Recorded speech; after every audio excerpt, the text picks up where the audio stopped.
এক পিঠাতেই 3 রেসিপি হবে।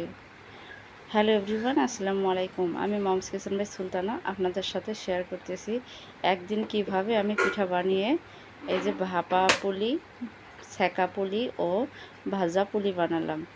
এর আগে আমি একবারে বেশি করে এরকম পিঠা বানিয়ে ফ্রোজেন করে রেখেছিলাম। প্রথম দিন আপনাদের সাথে আমি সেকা পুলি শেয়ার করেছিলাম, পরবর্তীতে আপনাদের সাথে আমি ভাপা পুলি শেয়ার করেছিলাম। আজকে আমি আপনাদের সাথে ভাজা পুলি শেয়ার করব। আপনারা যখন ভাজার সময় তেলটা গরম হওয়ার পরে পিঠাটা ছাড়বেন, যেহেতু ফ্রোজেন পিঠা, এর গায়ে বরফ হয়ে পানি জমে আছে, একটু সতর্কতার সাথে পিঠাগুলো তেলে ছেড়ে দেবেন, না হলে আপনাদের গায়ে গরম তেল ছুঁড়ে যেতে পারে। কারণ পানির জন্য তেলগুলো শুধু ফুটতেছিল। যারা আমার ভিডিওটি দেখছেন অথচ লাইক দিতে ভুলে গেছেন, প্লিজ মনে করে আমার ভিডিওর নিচে একটি লাইক দিয়ে দেন।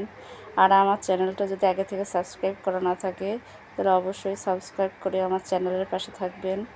আর যারা আগে থেকে করেছেন তাদেরকে জানাই অসংখ্য ধন্যবাদ।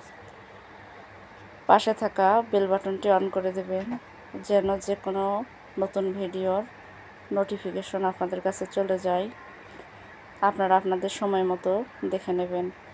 দেখেন, আমি পিঠাগুলো উল্টিয়ে দিলাম, ব্রাউন কালার করে ভেজে নেব। এক পাশটা উল্টিয়ে আর এক পাশটা দিয়ে রেখেছি।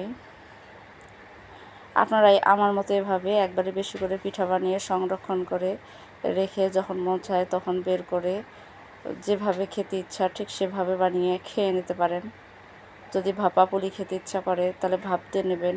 সেকা পুলিটা অবশ্য ডিবে রাখাটা ভালো হয় না, আমি কখনো ট্রাই করি নাই। ভাপা পুলি আর ভাজা পুলিটাই ট্রাই করছি, তাই এই দুটো সম্পর্কে আমার ভালো ধারণা আছে। সেকা পুলি যদি খেতে চান তাহলে আমি বলবো যেদিন বানাবেন পিঠা সেদিনে খেয়ে নেবেন, তাহলে ভালো হবে, পারফেক্ট থাকবে। আমার ভিডিওর কোনো অংশ যদি আপনাদের কাছে ভালো লাগে তাহলে বলবো অবশ্যই লাইক, কমেন্ট, শেয়ার করে দেবেন। আপনাদের সাপোর্ট ও ভালোবাসা আমার সামনে এগিয়ে যাওয়ার পথটা সহজ করে দেবে, তাই আমাকে আপনারা সবাই সাপোর্ট করবেন, এগিয়ে যেতে সাহায্য করবেন। প্রিয় আপু ভাইয়ারা, যারা যারা আমার ভিডিও দেখেন সকলের কাছে একটাই রিকোয়েস্ট থাকবে, আমার ভিডিওটা স্কিপ করে দেখবেন না,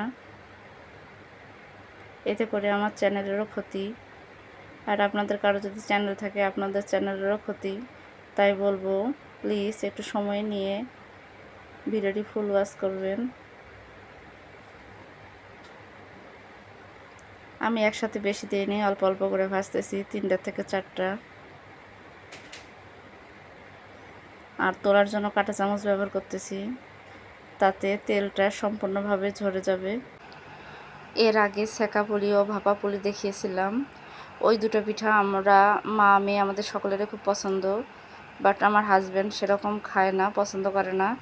তার আবার এই ভাজা পুলিটাই খুব পছন্দ, তার জন্য আমি রেখেছিলাম। আজকে তার নাস্তায় দিব বলে পিঠাগুলো ভেজে নিলাম। এবার আরও এক ব্যাচ আমি ছেড়ে দেব।